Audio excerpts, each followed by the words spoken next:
বিএনপির একজন গুরুত্বপূর্ণ সদস্য আমাদের কেন্দ্রীয় কমিটির আমাদের দুদু ভাই যিনি তার জায়গা থেকে মন্তব্যটি করেছেন। আমি মনে করি যে এটি আসলে তার জায়গা থেকে হয়তো ব্যক্তিগত মন্তব্য, এটা দল হিসেবে বিএনপির নয় প্রথমত। আর দ্বিতীয়ত হচ্ছে আমরা আমাদের জায়গা থেকে প্রত্যাশাও করি না, কারণ তারা আমাদের রাজনীতিতে তারা সিনিয়র। আমরা চাই তাদেরকে দেখে আমরা শিখবো, সামনের দিকে এগিয়ে যাব। কিন্তু তারা যদি এইরকম তাদের যারা বয়সের দিক থেকে অন্তত অনুজ রয়েছেন তাদেরকে সামনে রেখে প্রতিহিংসামূলক বা ছোট করে কথা বলার এই কালচারটা আবার তৈরি করে, যেটা আমরা দেখতাম যে শেখ হাসিনা ডক্টর ইউনূসকে নিয়ে ছোট করে বিভিন্ন কথা বলতেন, খালেদা জিয়াকে নিয়ে ছোট করে বিভিন্ন কথা বলতেন।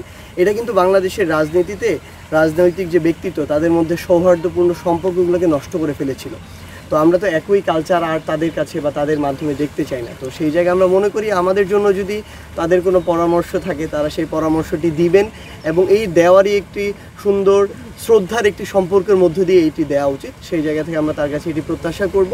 এবং আরেকটি কথা তিনি তার জায়গা থেকে যেটি বলেছেন যে আসলে এই আন্দোলনের কারণে বাংলাদেশি যে শিক্ষার যে সব কিছু পরিবেশ বা এগুলো নষ্ট হয়ে গেছে, শেষ হয়ে গিয়েছে।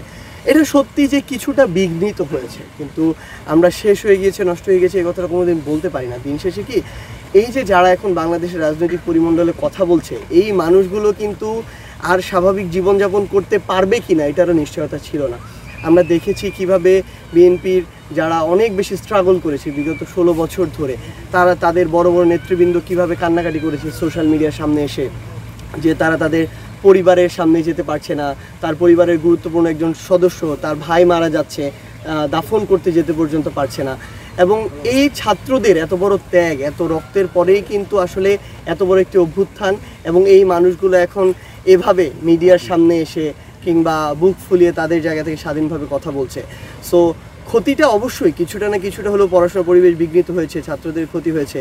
কিন্তু এই যে এত বড় ত্যাগ, এই ত্যাগ কিন্তু শুধুমাত্র মানে তাদের ত্যাগ নয়, এটা পুরো বাংলাদেশের জন্য ত্যাগ। এই ত্যাগ কিন্তু ইভেন তাদের জন্য যারা এতদিন ধরে রাজনীতিটা ঠিকমতো করতে পারেনি। তো আমি মনে করি তাদের প্রতি এই শ্রদ্ধাটা সবসময় আমাদের থাকা উচিত।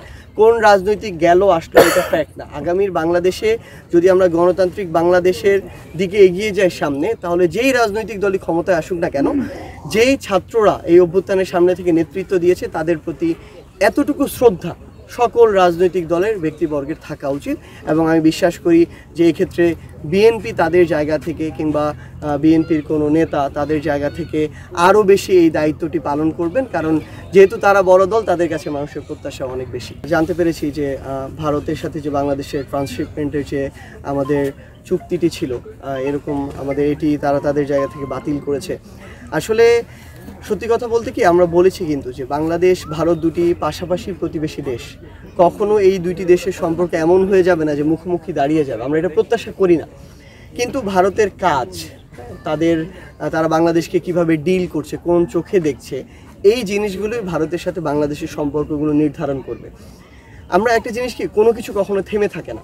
আমরা মনে করি যে আমাদেরকে কেউ যদি অনৈতিকভাবে বা অযৌক্তিকভাবে কোনো একটি সুবিধা বঞ্চিত করে, দেশ হিসেবে বাংলাদেশ তার অপশন খুঁজে নেবে।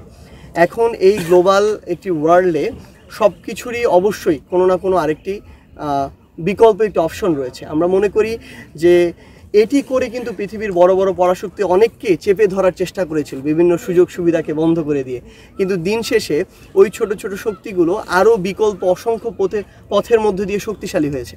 তো আমরা মনে করি শুধু ভারত নয়, এক্ষেত্রে পৃথিবীর যে কোনো দেশই যদি তাদের জায়গা থেকে বিভিন্ন বাণিজ্যিক চুক্তি বা অন্যান্য অনেক সুযোগ সুবিধার জায়গায় আমাদেরকে এরকম চেপে ধরার চেষ্টা করে, আমরা মনে করি যে পুরো বিশ্ব আমাদের জন্য খালি রয়েছে। আমরা বিশ্বের অন্য জায়গায়, যে জায়গায় আমাদের এই সমতার, শ্রদ্ধার এবং ভ্রাতৃত্বের যে সম্পর্ক, এই সম্পর্কটি রেখে আমরা আমাদের সুন্দর একটি বাণিজ্যিক সম্পর্ক করতে পারবো, আমরা সেদিকে যাব।